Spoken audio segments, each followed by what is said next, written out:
बंजारा समाज से बिलोंग करती हूँ और समाज को तो जागरूक करती हूँ, लेकिन अदर समाज को भी साथ में लेकर चलती हूँ। मेरी नज़र में मेरा ही समाज महान नहीं है, मेरे लिए सारे ही समाज महान है। और मैं चाहती हूँ कि जो संकल्प अपना है कि भटके को रास्ता दिखाना, तो भटके को रास्ता दिखाने में जाति समाज नहीं आता है, उसमें सारे समाज अपनी होती है। तो मेरा कार्य है कि परोपकार का, कि व्यक्ति को किस चीज़ की ज़रूरत है, हमारी सभ्यता क्या है, हमारी संस्कृति क्या है, और आज का जो कलयुग है इसमें हम क्या कर रहे हैं और हमें क्या करना चाहिए। ज़्यादातर इस विषय पे मैं कार्य कर। इस देश में एकल महिला और विकलांग लोग जो असहाय होते हैं उनकी सहायता के लिए सरकारें तो अपने अपने कदमों से काम कर रही है, बल्कि ये असहाय लोगों तक सरकार की जो योजनाएं हैं वो पहुंचाना थोड़ा दिक्कत का काम है। ऐसे में माया देवी ने जो है ये काम अपने हाथ में लेकर शुरू किया है। स्वयं माया देवी एक विकलांग महिला भी है और वो एकल महिला भी है, तो ऐसे में उनको दर्द पता है उन लोगों का कि एकल महिला का जीवन क्या है और विकलांग होने पर उनकी परिस्थिति कितनी विकट हो जाती है। तो इस विषय में माया देवी हमसे कई सालों से चर्चा में आती है, तो हमारा मार्गदर्शन वो लेती है।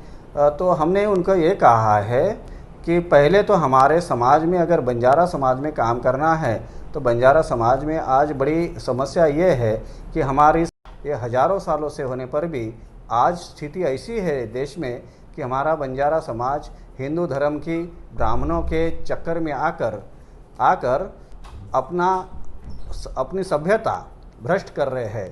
तो हम इनको ये बता रहे हैं कि भाई अपनी सभ्यता बचाना बहुत ज़रूरी है। क्यों ज़रूरी है कि इसके पहले हम क्या थे और आज स्थिति क्यों बिगड़ गई, हमारे बंजारा समाज की प्रगति क्यों नहीं हो रही है। तो मैंने साफ तौर से बता रहा हूँ और मैं समाज को ये संदेश देना चाहता हूँ कि अपनी सभ्यता ही हमारी जो विकास की नदियाँ है या विकास की जो नीति है हमारी सभ्यता के ऊपर निर्भर होती है। जैसे कि हमारी जो संस्कृति है ये निरीश्वरवादी है और एक आदिम जमाती की जैसी है संस्कृति है।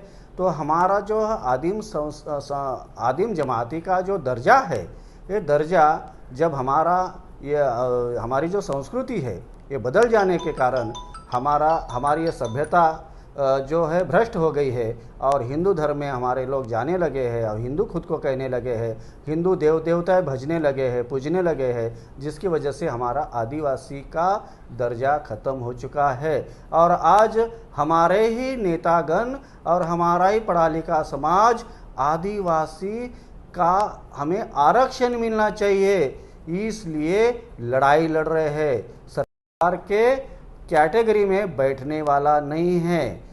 तो मेरा दूसरा कहना है कि अगर हमें आदिवासी की मांग करनी है, आदिवासी का आरक्षण मांगना है, तो हमारी सभ्यता तो ज़रूर वापस लाना जरूरी है। और हमारी सभ्यता को शुद्ध करने के बाद में हम फिर भी इतने कम लोग हैं आदिवासी देश में 8% लोग हैं और हम कुछ 1, 2 या 3% लोग होंगे बंजारा समाज, तो हमें है ना अकेले में लड़ाई नहीं लड़ सकते। तो हमें क्या करना पड़ेगा कि हमारे साथ में जो हमारे जो समकक्ष जो बराबरी के लोग हैं उनको साथ में लेना पड़ेगा। तो कौन हमारे साथ में आएंगे?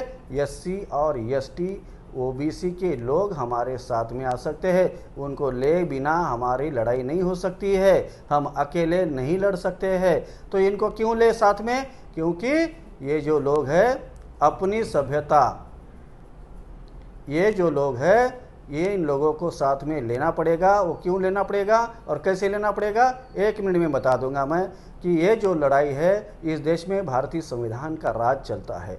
संविधान को अपनाना पड़ेगा, संविधान सीखना पड़ेगा। और संविधान किसने बनाया? बाबा साहब आम्बेडकर ने बनाया है। तो बाबा साहब आम्बेडकर कौन थे? वो इस देश में भले अछूत थे बल्कि बड़े विद्वान थे और इस देश की संस्कृति के खिलाफ उन्होंने लड़कर अपना अलग अस्तित्व निर्माण किया और उन्होंने बुद्ध धर्म की दीक्षा ली, तो हम भी उनके राह पर चलेंगे।